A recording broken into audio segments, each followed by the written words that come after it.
Welcome to EFT Nation, your home for all things tapping. For show notes and resources, please visit EFTTappingTraining.com. We are your tapping hosts. I'm Alina Frank. And I'm Craig Wiener. The information provided in this podcast is not a substitute for counseling or medical advice. The information presented here is meant to inspire and educate listeners, but are not guarantees of any kind. Alrighty, so we are back in a podcast. And so I thought that I really had said everything there was to say about EFT. No, I'm kidding. This is my fourth podcast. And we are just delighted to be here, and we are really going to cover so many things in these upcoming months with new episodes. We have a big vision for this podcast. Yeah, we really did, because I really felt like that there still wasn't enough really solid information out there, and specifically about EFT, emotional freedom techniques. And so today we're going to cover what is EFT, because there will be people coming here that have no clue, or they've heard of tapping and like what's the difference, and we really want to get some solid information out there in this podcast. Yeah, so EFT Nation, really what we're looking at this is being able to provide a podcast resource for people that are brand new to EFT, but as well as practitioners, professionals that are seeking advice, and the whole focus of this is the art and science and business of EFT. So we're going to be exploring quite a few different topics on each episode. Right. And let's go right into what EFT is. So EFT stands for Emotional Freedom Techniques, and that's plural with an S, and that's a kind of a thing that we see out there. What do you mean, kind of a thing? That we see it. So we see emotional freedom technique as if it's one technique, but it is a whole body of different techniques within this modality that can really be applied to so many things. And so, plural EFT, emotional freedom techniques. People call it tapping, and so there are a lot of different varieties of tapping. And what we are going to be really focused on with this podcast is the clinical, evidence-based, the kind of tapping that's been well researched. And in a future episode, we will be talking more about the science of it. Sure, because you can tap on your toe, you can tap on your belly button, Yes. You can tap on anything, and there are a lot of different energetic practices out there, and qigong, and different ones that are related to acupoints. So you can tap anywhere. Just because you're tapping on the skin doesn't make it EFT. Right. But when you're doing EFT, the way that most people are stimulating the points are through a percussive tapping, and hence the word tapping has started to become synonymous with EFT. Yes. But we just want to make the distinction. Yeah, we really do. And so, okay, let's talk about, I think that we can get a little bit into that there is tapping or EFT tapping for yourself. So it can be applied as a self-help tool. It can be used by a well-trained facilitator, what we call an EFT practitioner or EFT coach.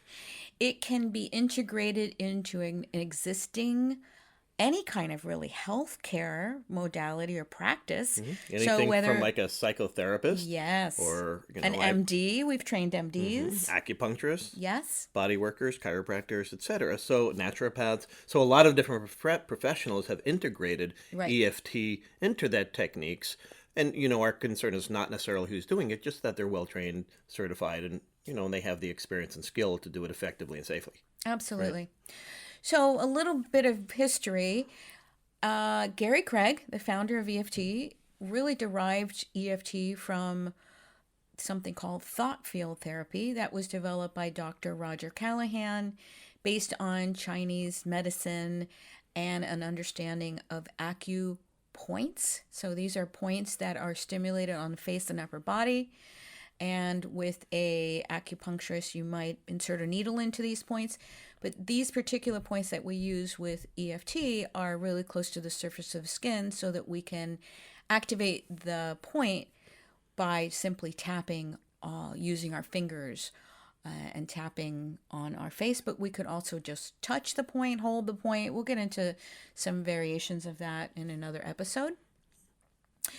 So there's a new term being bandied about in describing EFT.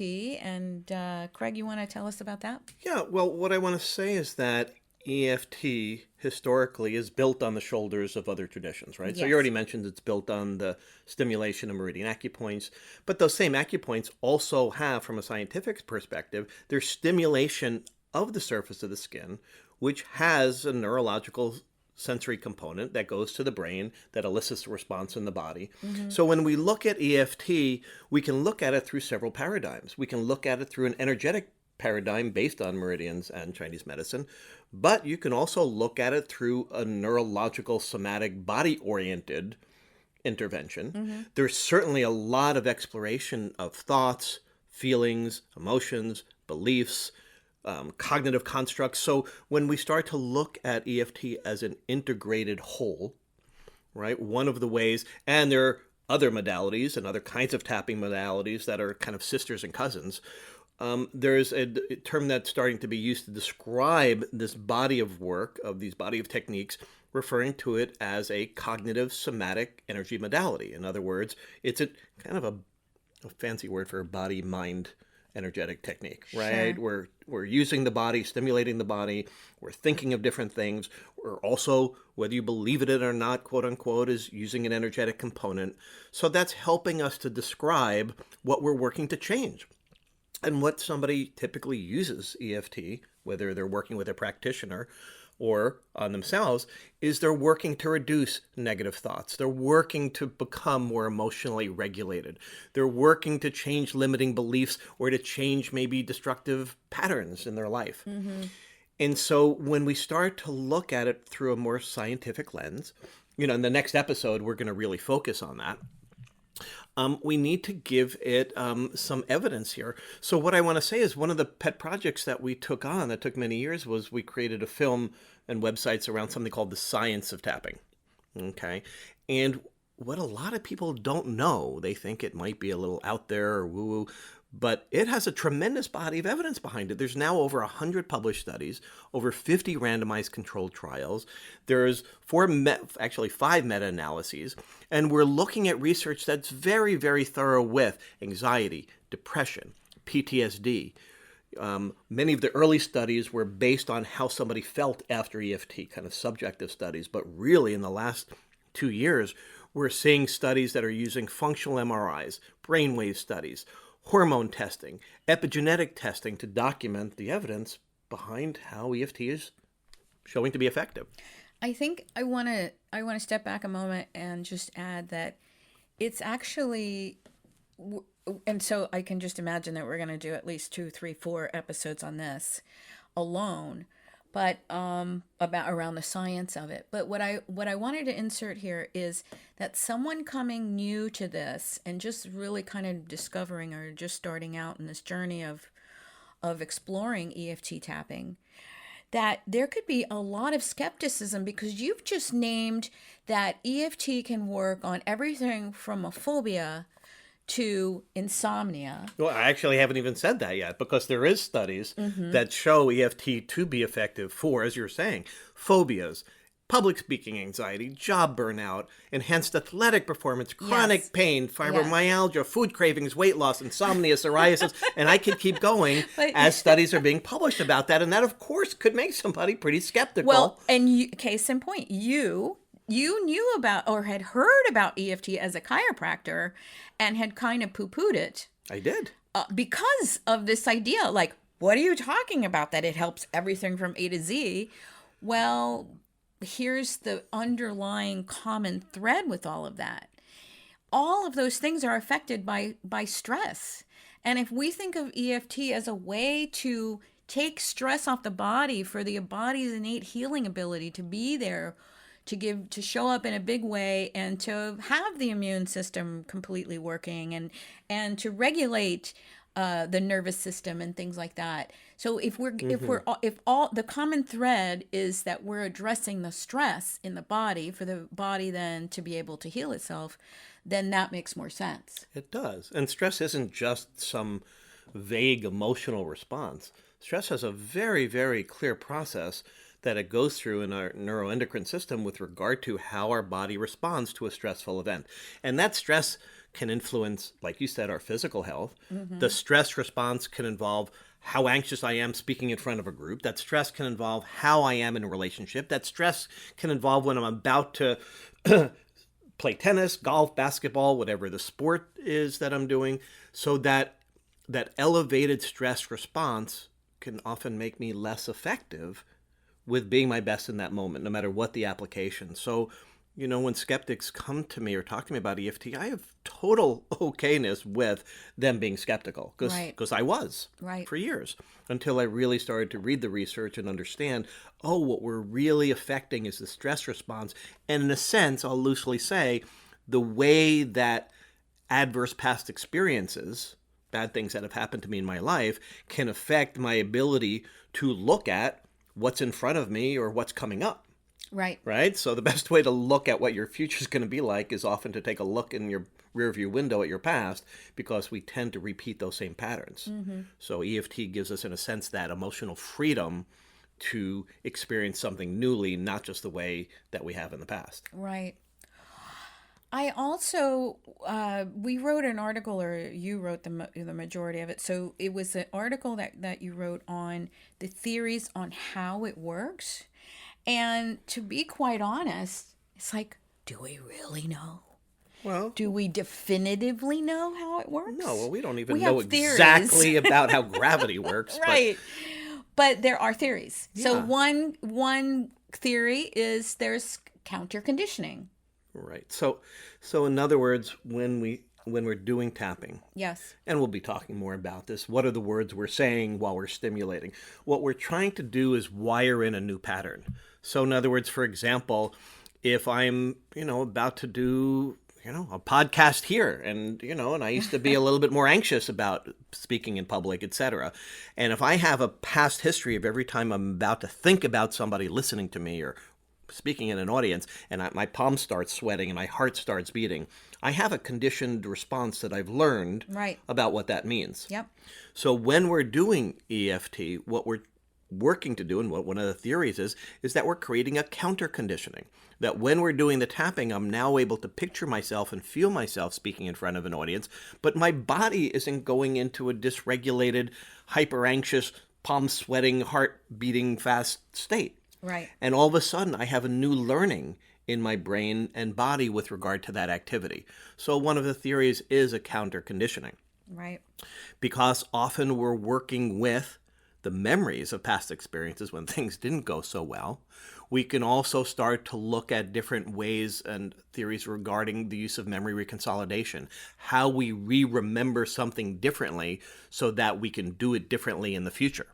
So all of those things are beginning theories. We also have energetic paradigm theories for how it's switching the flow of energy. And the truth which is the Chinese medicine. I mean, if so that's another theory is based on meridians and traditional Chinese medicine. Sure. So another theory is the placebo effect. Well, in other words, could any intervention that we need to look at any research, basically, is it you just think it's better because you're doing this thing, right? Well, on one hand, this is a mind-body approach, so I'd say placebo effect is always an important effect no matter what we're doing, because if I'm thinking about it differently, it shows up differently in my body, etc. So I say throw some placebo effect in, but you still have to, with the research, look at it being at a higher rate than just placebo, and that's what randomized controlled trials are for. Well, it always struck me as funny when I'd get somebody early on in my practice saying, this works because people believe it. And I'm like, are you kidding me? These people have been suffering with whatever it is they're coming in with for, 5, 10, 15, 20 years, all their lives. And so they're not coming in so convinced that tapping on their face and upper body is going to actually do anything. I mean, I think most people come in kind of at least a little skeptical. Sure, and that's okay. Yeah. And as we're starting to see EFT being more accepted, Right. it's being taught, for example, in a university now in France. We're starting to see more and more continuing education programs So within. wait, so let's not go over it so fast because I think that's a big deal. So what is it in France? It's a medical school? Yeah, there's a medical school that's starting to include EFT in their curricula. Amazing. We're not seeing that in the US yet, but we are seeing a variety of recommendations in different journals. For example, in a Kaiser Permanente journal, as far as giving guidelines for the use of EFT for PTSD. Yep. We're starting to see we have many people we've trained that are using it. Yep. Somewhat unofficially within the Veterans Administration. We're looking at guidelines. Addiction centers, rehab centers. So we're starting to see in academia. I'll be lecturing at a university later this year and doing a training there. So we are beginning to see more and more of that acceptance within academic circles, professional sport teams that are using EFT. I hear about some athlete using EFT almost on a regular basis these days. Yeah. So that kind of acceptance is growing as more and more people kind of within their fields are seeing its application and using it themselves, using it with patients, clients, and getting really pretty amazing results. But there are a lot of ways that EFT can be used. And what I want to say is there are kind of two main ways. One of them is using EFT for yourself. And we'll definitely be addressing those in these podcasts of how do you self-apply EFT, Right. especially for self-regulation, which is so important for adults, for children in the school systems, which we're seeing more and more about. So using EFT as a self-help, self-regulation technique is incredibly effective, but it's not the only way. So you can also be using it with somebody that's trained and skilled as a practitioner. Absolutely. And these are especially concerned when you are dealing, for example, with diagnoses like depression, general anxiety disorder, a variety of different medical and or psychological diagnoses, or somebody with a significant history of trauma. All those things we really want to say, please be diligent. This isn't always best used self-help, and skilled certified practitioners are going to be really a way to go with some of those other more complex conditions and situations. Sure. And even, I mean, we will talk about, there are real distinctions between working with someone who is a licensed mental health care professional versus an EFT practitioner coach that is unlicensed. So yeah, I think this is a great start to this podcast series, and we are going to be covering the science of EFT next. And who are we? Let's talk a little bit about that. I'm sure we'll spend a show just talking about how I discovered EFT when I was very ill for many years and discovered this and the transformation that I've made. But we are directors at the EFT Tapping Training Institute. We're master trainers of trainers. And I've written a book on sexual healing with EFT. We are public speakers, presenters. You have a private practice. Mentoring, certifying. So primarily what we do is we educate people around the world to become skillful and masterful in the art of EFT and other tapping modalities. And we lecture, coach, mentor, all those kinds of things. Yeah. And created that film called The Science of Tapping. So we have tons of material to discuss.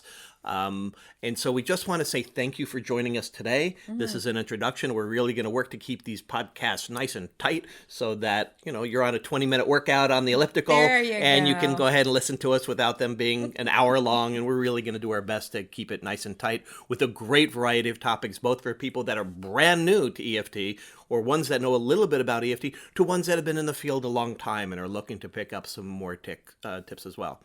So we are Alina Craig and Craig Wiener. This is EFT Nation.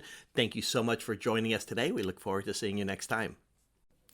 Thanks for joining us today at EFT Nation. And remember that you can find show notes and previous episode at EFTtappingtraining.com.